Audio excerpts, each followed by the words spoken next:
This is Tetrapanax papyrifer, and every Tetrapanax that you buy in the UK will be a papyrifer. But there are different groups of these, but most types that you buy will either be the Rex or the steroidal giant. Now you can get other types. My Feng has the biggest leaf. They go up to 1.5 meters. The Empress is the one which I really would like to get because they do have a very large leaf, but they are slightly hardier. I think this is just an ordinary Rex, but you can see this is a very small plant. The leaves are already really quite big, but imagine this at sort of a meter size, just how impressive this plant's going to be. And they can get up to 3 to 4 meters tall and have a big trunk on them like this. Now this one is, I think it's about 3 years old, and it's really not very big for one of these. But it really likes it here because it's in this corner and it's quite sheltered.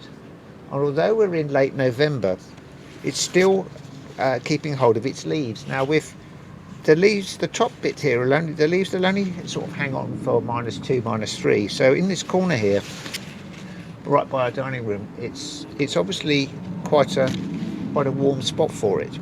The one we've got in the garden has lost its leaves and they're starting to go brown. Most people will lose the top leaves of their Tetrapanaxes no matter how big they are, but it's this stem that you really want to try and save.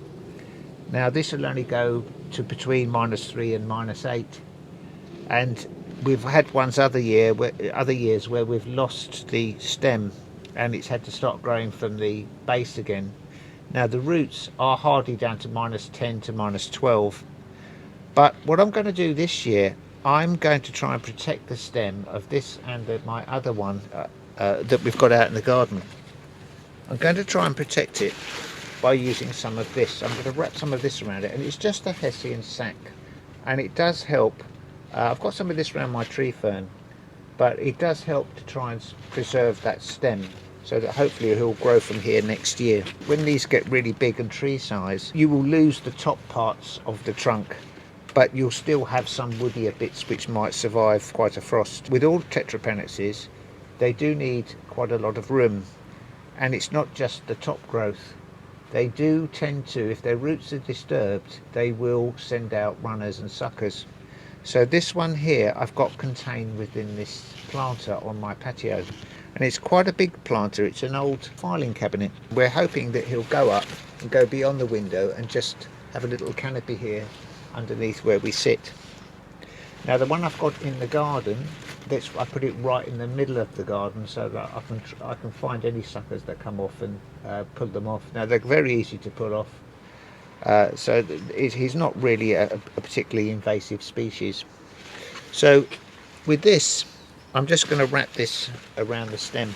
Before I wrap the stem, I'm going to protect the root. I'm going to put some straw on top of that. And I don't think I really need to do that, but it's just kind of it's peace of mind really.